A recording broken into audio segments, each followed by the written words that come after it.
जब जीवन की भाग दौड़ हमें थका देती है, जब मन में हजारों विचार एक साथ उठते हैं, जब बिना कारण भी बेचैनी महसूस होती है, तब समझ लेना चाहिए कि हमारा मन शांति की तलाश में है। बाबा कहते हैं, मनुष्य का सबसे बड़ा धन उसका शांत मन है। लेकिन आज हम बाहर की दुनिया में इतना खो गए हैं कि अपने ही मन की आवाज़ सुनना भूल गए हैं। मन की अशांति का सबसे बड़ा कारण है अत्यधिक चिंता और भविष्य का डर। हर समय हम यही सोचते रहते हैं, कल क्या होगा, अगर ऐसा हो गया तो, अगर वैसा नहीं हुआ तो। और इन्हीं सवालों के जाल में फंसकर हम अपना आज भी खो देते हैं। साईं बाबा हमें सिखाते हैं, जो हो रहा है उसे स्वीकार करो और जो आने वाला है उसकी चिंता छोड़ दो। क्योंकि जब हम हर चीज़ को नियंत्रित करने की कोशिश करते हैं, तभी मन अशांत हो जाता है। मन को शांति भी मिलती है जब हम जीवन को साईं के हवाले कर देते हैं।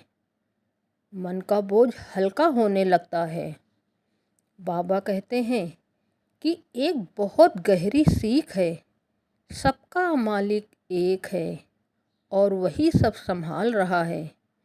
जब यह बात दिल में समझ आ जाती है, तो फिर हमें हर छोटी बड़ी बात की चिंता करने की कोई ज़रूरत नहीं रहती।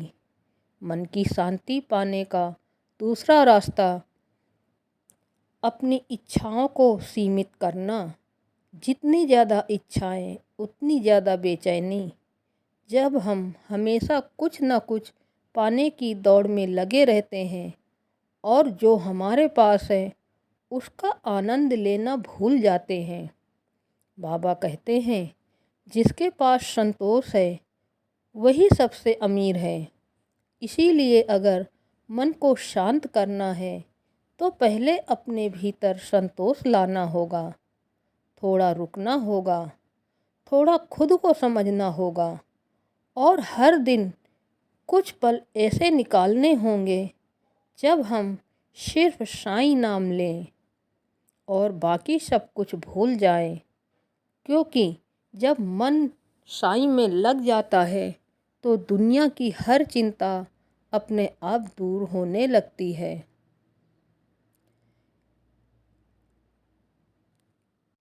शांति पाने का तीसरा और सबसे सरल मार्ग है साईं नाम का स्मरण।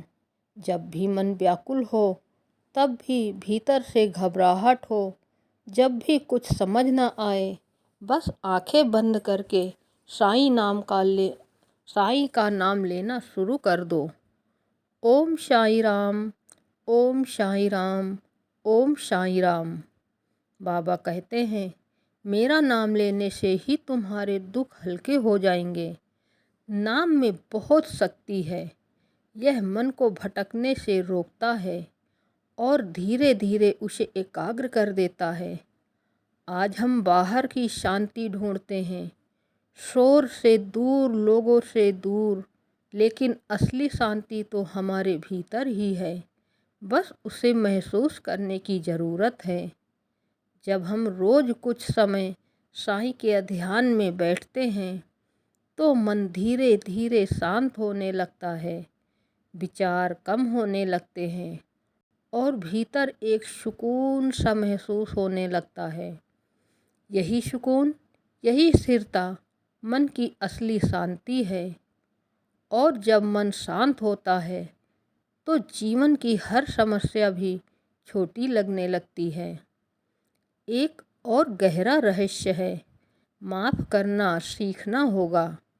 कई बार हमारा मन इसलिए अशांत रहता है क्योंकि हम अपने भीतर पुरानी बातों को पकड़े रहते हैं। किसी की कही हुई बात, किसी का दिया हुआ दर्द। हम बाहर से तो सामान्य दिखते हैं, लेकिन अंदर ही अंदर वही बातें हमें तकलीफ़ देती रहती हैं।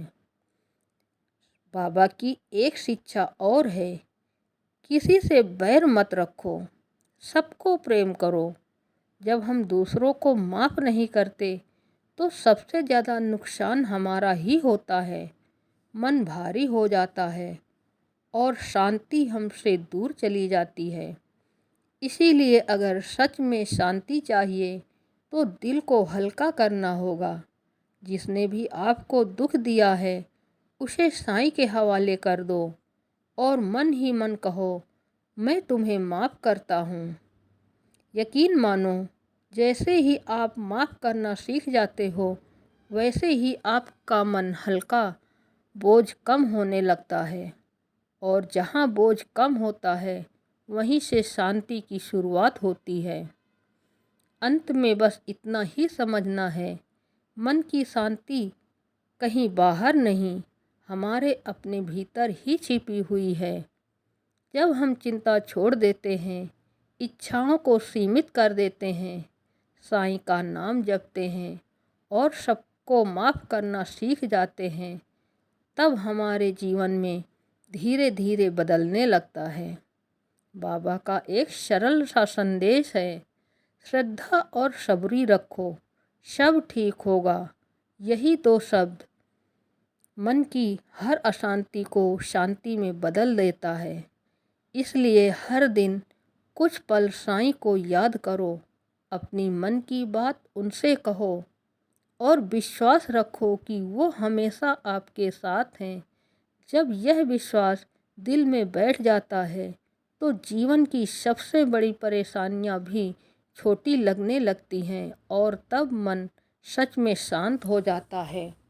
अंत में इतना ही कहूँगी, बाबा कहते हैं, बाबा का एक बहुत प्यारा मंत्र है, ओम साईं शक्ति शिवाय नमः, ओम साईं शक्ति शिवाय नमः, ओम साईं शक्ति शिवाय नमः, ओम साईं शक्ति शिवाय नमः, ओम साईं शक्ति शिवाय नमः। एक और भी मंत्र है, ओम श्री साईं परब्रह्मणे नमः, ओम श्री साईं परब्रह्मणे नमः, ओम श्री साईं परब्रह्मणे नमः। यदि हो सके तो अपने जीवन के दिन में सिर्फ 10 मिनट निकालकर इन मंत्रों का जाप करें। बैठ जाएं, ध्यान लगाएं और बाबा के इन मंत्रों का जाप करें। आपके मन में शांति ज़रूर आएगी, आपका मन हल्का हो जाएगा। मेरे चैनल को लाइक करें, सब्सक्राइब करें, कमेंट करें और शेयर करें। ओम साई राम।